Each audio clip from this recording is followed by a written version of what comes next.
Hello children, in this video we will cover new words, question and answer, grammar exercise from chapter Be a Good Listener from class 5th Maharashtra Board. Question and answer. Question number 1. Write the characteristics of a good listener. बच्चों, characteristics मतलब होता है विशेषताएं। तो हमसे पहले question में पूछा गया है कि जो भी गुड लिसनर होता है उसमें क्या विशेषताएं होती हैं। Answer: the characteristics of a good listener are that they look at the speaker, वो स्पीकर की तरफ देखते हैं। Pay close attention to what speaker is saying, वो बहुत ध्यान से सुनते हैं कि जो भी स्पीकर है वो क्या बोल रहा है। Make special efforts to understand the speaker, बच्चों जो भी गुड लिसनर होते हैं वो स्पेशल एफर्ट्स लेते हैं। एफर्ट्स मीन्स प्रयास करते हैं स्पीकर की बातों को समझने का। लाइक जैसे asking question politely at the end of the session, तो वो क्वेश्चंस पूछते हैं स्पीकर से जब स्पीकर की पूरी बात ख़त्म हो जाती है उसके बाद। Don't feel shy while clarifying their doubts, वो शर्म नहीं करते अपने डाउट्स को क्लियर करने के लिए। डोंट इंटरप्ट द स्पीकर, वो जब भी स्पीकर कुछ भी बोल रहा होता है वो बीच में उसको डिस्टर्ब नहीं करते, बीच में सवाल नहीं पूछते। Noting down important things while listening and keep thinking about what they heard, और वो क्या करते हैं जो भी स्पीकर बोल रहा होता है वो सारी इम्पॉर्टेंट बातों को नोट डाउन कर लेते हैं और वो बाद में उनको सोचते हैं जो भी उन्होंने बातें सुनी होती हैं। Listen carefully and guess how the sentence would end, यहाँ पे बच्चों हमें कुछ सेंटेंस दिए हुए और हमें उन्हें पूरा करना है। Let's do it. Once there was a crow, he was thirsty, he wanted to। बच्चों आप सब ने एक क्रो की स्टोरी सुनी होगी, यहाँ पे वही स्टोरी की बात हो रही है कि देयर वॉज अ क्रो, एक क्रो था जो बहुत प्यासा था। He wanted to drink some water. 2. There were dark clouds in the sky, soon it began to. बच्चों जब बादल काले दिखते हैं तो हम लोग क्या बोलते हैं कि अभी थोड़ी देर में बारिश होने वाली है। The step is broken, please be careful.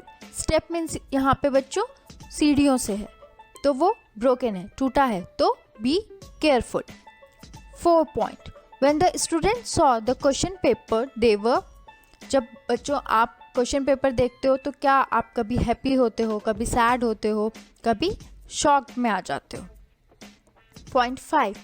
When the teacher read the answer papers she was happy, तो बच्चों ने जैसे क्वेश्चन पेपर के अकॉर्डिंग आंसर लिखे होते हैं उसको देख के टीचर क्या हुई, हैप्पी हुई। Listen carefully and write all the words correctly. Point number 1, you are right, write it down in the right hand corner correctly. बच्चों इस सेंटेंस में 3 बार राइट आया है। The first one is you are right, तुम सही हो। Write it down in the right hand corner correctly. Next time right है WRITE, उसका मतलब होता है लिखना। थर्ड टाइम राइट है RIGHT, पर यहाँ पे जो राइट है वो है डायरेक्शन, मीन्स दायां। आई नीड 2 बुक्स, मुझे 2 किताबें चाहिए। मी टू, मुझे भी, यहाँ पे 2 का मतलब TOO का मतलब हुआ भी। I give 1 to my sister. I ate the whole apple, यहाँ पे होल क्या हुआ, पूरा, मैंने पूरा एप्पल खाया। बट देयर वॉज व होल्स इन द एप्पल, यहाँ पे होल्स का मतलब हुआ छेद, पर उसमें कुछ छेद थे, एप्पल में कुछ छेद थे। Do you know the tale of the mouse who had 7 tails. So 4th sentence में है, क्या तुम्हें पता है एक कहानी चूहे की जिसकी 7 पूंछ थी। फर्स्ट टाइम में टेल का मतलब है TALE, टेल का मतलब है कहानी। सेकेंड टाइम में टेल्स का मतलब है TAILS, टेल्स का मतलब है पूछें। Please tell it to us, यहाँ पे टेल TELL का मतलब है बताना। तो पूरा सेंटेंस है, क्या तुम्हें उस चूहे की कहानी पता है जिसकी 7 पूंछें थी? प्लीज़ हमें बताओ। I knew you wanted new shoes, इस सेंटेंस का मतलब है मुझे पता था तुम्हें न्यू शूज़ चाहिए, नए जूते चाहिए। KNEW, न्यू का मतलब होता है जानना। NEW, इस न्यू का मतलब होता है नया। बच्चों, हमें इस क्वेश्चन से ये पता चलता है कि there are many words who have same spelling और same pronunciation, but they have different meaning. Activity 1. Sit quietly for some time. Close your eyes and listen carefully to all the sounds that you hear. Can you guess what sounds they are? Who or what is making that sounds?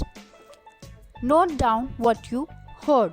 तो बच्चों, इस activity में आपको क्या करना है, आपको अपनी आंखें बंद करके कुछ देर के लिए शांति से बैठना है और आपके आसपास जितनी भी आवाज़ें आ रही हैं उनको सुनना है और आपको ये गेस करना है कि वो आवाज़ें किसकी हैं या उन आवाज़ों को कौन निकाल रहा है। Activities: list 5 of the sounds that you like and 5 of the sounds that you don't like. तो बच्चों, आपको 5 ऐसी चीज़ों की आवाज़ लिखनी है जो आपको पसंद है और 5 ऐसी लिखनी है जो आपको पसंद नहीं है। Children, you can also mention why you like that sound, और आप ये भी लिख सकते हो कि आपको वो आवाज़ क्यों पसंद है।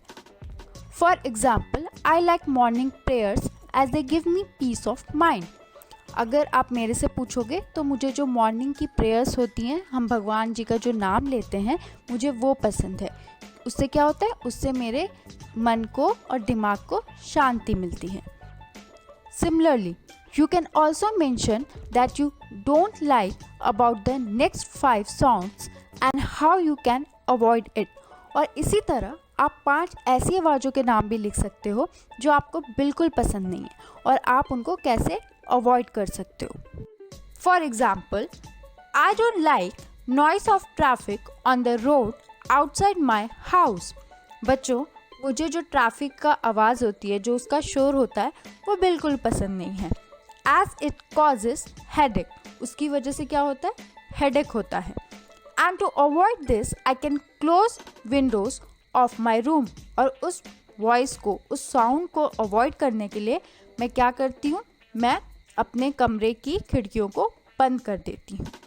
इसी तरह बच्चों, आप भी 5 साउंड्स जो आपको पसंद हैं और 5 साउंड्स जो आपको नहीं पसंद हैं उनके बारे में लिखिए, और जो साउंड्स आपको नहीं पसंद हैं उनको अवॉइड कैसे करते हैं ये भी लिखिए। ग्रुप वर्क क्या होता है बच्चों? जब 2, 3, 4 लोग एक साथ मिलके कोई काम करते हैं। फॉर्म ग्रुप्स, तो आप क्या करो, अपनी क्लास में छोटे छोटे ग्रुप्स बनाओ। Discuss how can be a good reader. अभी आपने चैप्टर में क्या पढ़ा कि गुड लिसनर कैसे होते हैं, बट आप अपने एक ग्रुप बनाओ और उसमें ये डिस्कस करो कि गुड रीडर कैसे होते हैं। रीडर मीन्स जो पर्सन बुक्स पढ़ता है, नॉवल पढ़ता है, कुछ भी पढ़ता है। Use the points in the above passage in your discussion.